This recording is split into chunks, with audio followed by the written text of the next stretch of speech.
వందే మాత్రం. నేను మీ journalist Navata. Welcome to R political.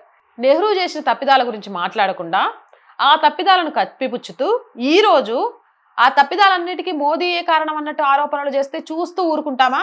వాటికి సమాధానాలు మా దగ్గర ఉండవనుకుంటున్నారా అంటూ ధ్వజమెత్తారు జయశంకర్. చైనా 1958 నుంచి 1962 మధ్య కాలంలో భారత భూమిని కబ్జా చేసింది. కొంత భాగం అంతకు ముందే లాగేసింది. కాబట్టి చైనా ఇప్పుడు భూమి తీసుకుంటుంది అంటూ అబద్ధాలు చెప్పి దేశాన్ని మోసం చేయడం మానండి. ఆ భూమి 1962లోనే కోల్పోయింది. ఇది చారిత్రక వాస్తవం. అది నెహ్రూ సమయంలోనే. దేశాన్ని తప్పుదారి పట్టించి ప్రజలను మభ్యపెట్టే దురుద్దేశపూరిత ప్రయత్నాలు జరుగుతున్నాయి అంటూ జయశంకర్ గారు ధ్వజమెత్తారు. దానికి ఆయన ఉదాహరణలను కూడా చెప్పారు. మొదటిది, చైనా సరిహద్దుల్లో గ్రామాలు కడుతోందంటూ అరుస్తున్నారు. ఆ గ్రామం ఎక్కడ? లాంగ్జూ. ఈ 1959లో దాడి చేసి ఈ లాంగ్జూను చైనా ఆక్రమించింది. 1959లో పార్లమెంట్లో ఎవరుంది? నెహ్రూ. కావాలంటే గూగుల్ మ్యాప్ తీసి చూడండి అంటూ గూబ గుయ్యమనేలాగా చేశాడు. ఇక రెండో ఉదాహరణ చెప్పనా? రాహుల్ గాంధీ కాంగ్రెస్ వాళ్ళు పాంగాంగ్ సోలో వంతెన గురించి కేకలేస్తున్నారు. ఆ వంతెన 1958లో చైనా ఆక్రమించింది.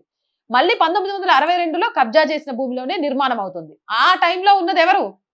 ఒకసారి చరిత్ర చూడండి అంటూ రెండో చంపను పగలగొట్టారు. ఇటీవల ఇక మూడో ఉదాహరణ చెప్తూ, ఇటీవల Congress half brain fellow Shaksgam వ్యాలీలో చైనా రోడ్డు వేసింది, సీచిన్ కి ప్రమాదం అంటూ అరిచాడు.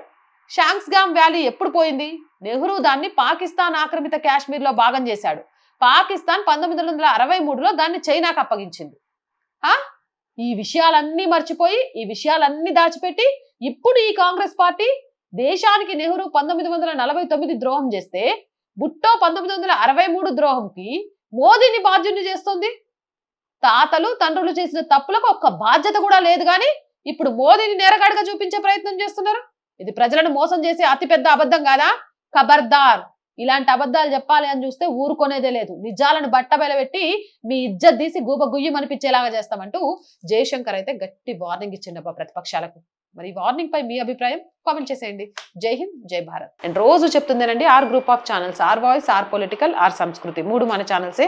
So please subscribe our channels. Content బాగుంది అనిపిస్తే లైక్ చేయండి, షేర్ చేయండి, మీ అభిప్రాయాన్ని కామెంట్ చేయండి. అండ్ ఆర్థికంగా ఆర్ వాయిస్ కి చేయుతగా నిలవండి. ఆర్థికంగా సపోర్ట్ చేయాలి అంటే సబ్స్క్రిప్షన్ పక్కనే జాయిన్ అనే బటన్ ఉంది. 1 to 5 లెవెల్స్ ఉన్నాయి. ఏదో ఒక లెవెల్లో సపోర్ట్ చేయండి. లేదా స్క్రీన్ మీద గూగుల్ పే, ఫోన్ పేతో పాటు అకౌంట్ డీటెయిల్స్ ఉన్నాయి. మీకు తోచిన సహాయాన్ని అందించవచ్చు. వ్యాపార ప్రకటనల కోసం, మార్కెటింగ్ యాడ్స్ కోసం 8328 500 576 నెంబర్ని సంప్రదించండి. జై హింద్, జై భారత్.